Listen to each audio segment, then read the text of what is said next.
Alcaraz explodes at the Australian Open. From night to day. From the debut on Sunday to starting again on Wednesday.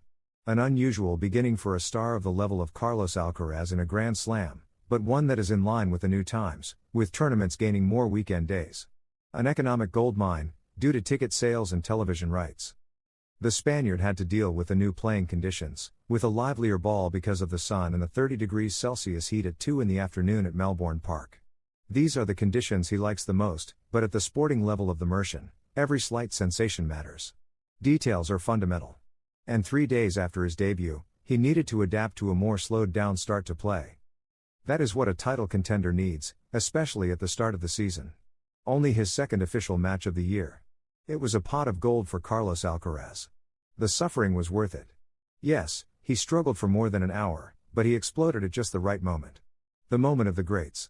At the important point, the belief and quality of the world number one, champion of 6 Grand Slam titles, who wants to make history at 22 by winning the Australian Open, becoming the youngest player to hold all 4 majors in his trophy cabinet. The leader of the rankings had to react to the bold challenge posed by world number 102, the veteran German Yannick Hanfmann, who played one of the best matches of his career.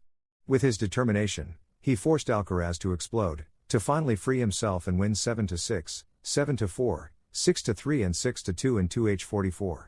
Through to the third round, on Friday against the Frenchman Corentin Moutet, who eliminated the American Michael Jung 3-6, 6-1, 6-3, 2-0 before retirement. With tighter tennis, because the 78 minutes of the opening set demanded it. Alcaraz found himself behind, 1-3, against an inspired Hanfmann. Aggressive, hitting hard with serve and forehand. Flat shots, making the ball fly. The German gave everything, the Mercian always responded, quickly recovering the break deficit, 3-3, knowing how to suffer in adversity, in a bout of unexpected difficulty.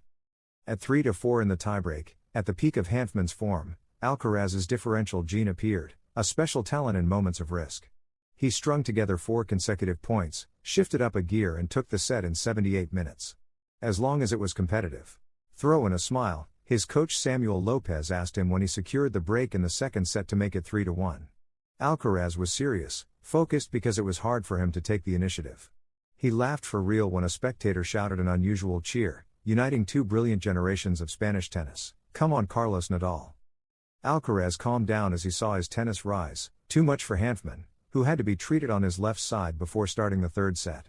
The German lost for the third time to the Mercian, whom he had already lost to when Alcaraz was only 16, but enjoyed having been a difficult opponent. Outstanding in this test for Carlos Alcaraz. A straight sets win, without getting into really serious trouble, spending just the right amount of time on court for physical sharpness without punishing the body. Gaining match rhythm worth its weight in gold for the next rounds. The player from El Palmar came out stronger. The test became very serious, and he made it his own. What was not seen on the fourth day in Melbourne, Alcaraz's anger, insults from Davidovich, and the incredible downpour in Australia. The fourth day of the Australian Open left even more memorable moments. Coincidentally, Spanish players were the protagonists of the day, showing their emotions on court and leaving all kinds of episodes. Both Carlos Alcaraz and Alejandro Davidovich won their matches and are into the third round. They even had time to avoid a universal downpour in Melbourne. Davidovich versus the crowd, idiot. The Malaga-born player spent around 4 hours on court, and that leaves room for a lot, especially if the crowd is not on your side, or at least neutral. First, shouts from a boy in the stands unsettled Foki, who did not hesitate to respond to chants in favor of his opponent, the American Riley Opelka. USA, USA. The fan shouted. What are you saying about USA, idiot? Davidovich snapped, addressing his bench. A somewhat comical episode, with Davidovich angry and Opelka giving a thumbs up to his supporter and thanks. At that moment, the Spaniard was comfortably leading the match, but everything got complicated from the third set on. In the fifth, he managed to get the job done and shout to the Melbourne sky. Considerable anger from Alcaraz. The world number one won again in the second round without dropping a set, but the tension was high. The Spaniard, who had a tough start against a combative Hanfmann, got very angry after a point and began shouting at himself and toward his coach, who smiled at the situation. It was not his best day, but he earned a valuable victory. Midway through the second set, with the score and outlook already very favorable for Alcaraz, one spectator dared to shout just before the Mercian's serve, forcing him to stop and even laugh after hearing the Carlos Nadal yelled by the person in question. Anger and laughter during a match that lasted nearly 3 hours. Spanish emotions ran high. Zverev's look of disbelief at the downpour. Alexander Zverev was dominating the third set after 2 tight ones and calmly returned to court after a break. Checking his racket and the string tension, suddenly drops began to fall. In seconds, the drops turned into a torrent of water, as if from a tap. The German, incredulous, and Mulla, his opponent, ran for cover. All matches had to be stopped for a few minutes. Despite the main courts having roofs, the rain was so sudden that there was no time to react. So far, the weather has been behaving well in an area where a storm can appear at any moment. Hopefully it stays that way in the coming days. All the protagonists, Alcaraz, Davidovich, and Zverev, are through to the next round and continue their journey at the Australian Open. Now they will have a day off before returning to action next Friday. Sunday could be very special in Spain if their players win, as they would meet in the round of 16. Carlos Alcaraz's message to the families of the victims of the Adamuse train accident: "I'm far away, but I'm with them." After winning his second match at the Australian Open, the first Grand Slam of the year and the only one he has yet to win in his career, Carlos Alcaraz made a touching gesture toward the victims of the railway accident in Adamuse. Last Sunday, January 18, at 7:40 p.m., an Aereo train derailed near this town, invading the adjacent track. Despite the driver making an emergency call to Atocha warning of the dangerous situation, 20 seconds later an Alvia train arrived on the invaded track, colliding head-on with the rear carriages of the Aereo. The tragic news, reported by major international media outlets, reached Australia as well, and Alcaraz, after defeating Hanfmann 7-6-4, 6-3 and 6-2 to advance confidently in Melbourne, sent a message to all those affected in Spain with his traditional victory signature on the glass of one of the cameras filming the match. "Much strength with what is happening in Spain," he wrote, intending to convey his sympathy. "When we found out, it was a very hard blow for us."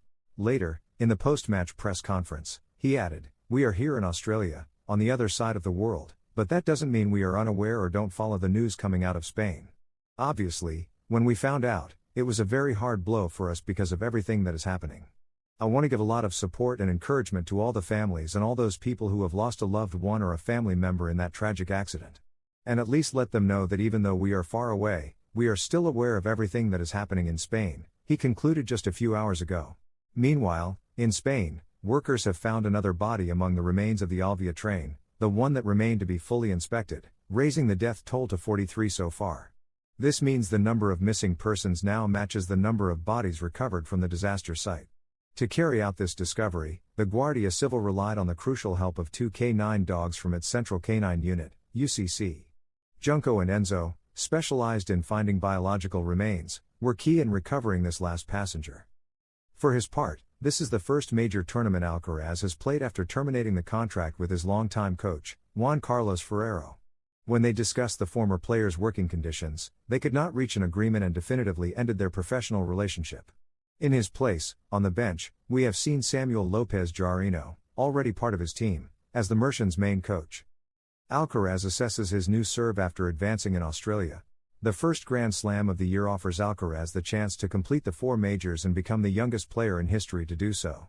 In addition, this first tournament of the year brings a new service motion that the Mercian has worked on during preseason to improve that stroke. So far, the feelings have been very positive and the serve is working well. About this change and his sensations, Carlos spoke, noting that the change has been positive. Alcaraz is already into the third round of the first Australian Open in which he starts as the top seed. Walton and Hanfmann have not taken a set from the Mercian in these first 2 rounds, and he has only dropped serve twice. Now he will face the always unpredictable Mute, who will try to make things difficult for a Carlos who starts as the clear favorite. Variations in the serve. The truth is that I think it has gone very well. In fact, I would say it has been one of the best things I did in the match, or at least that's how it feels to me in terms of strokes. For me, it wasn't a change we sat down to think about and said we had to change the service motion. As I've said, I think players make small changes themselves, and little by little I found myself very comfortable with this mechanics and this service motion. The final objective was to do it without force, with a lot of calm and tranquility in the movement, and we achieved it this way.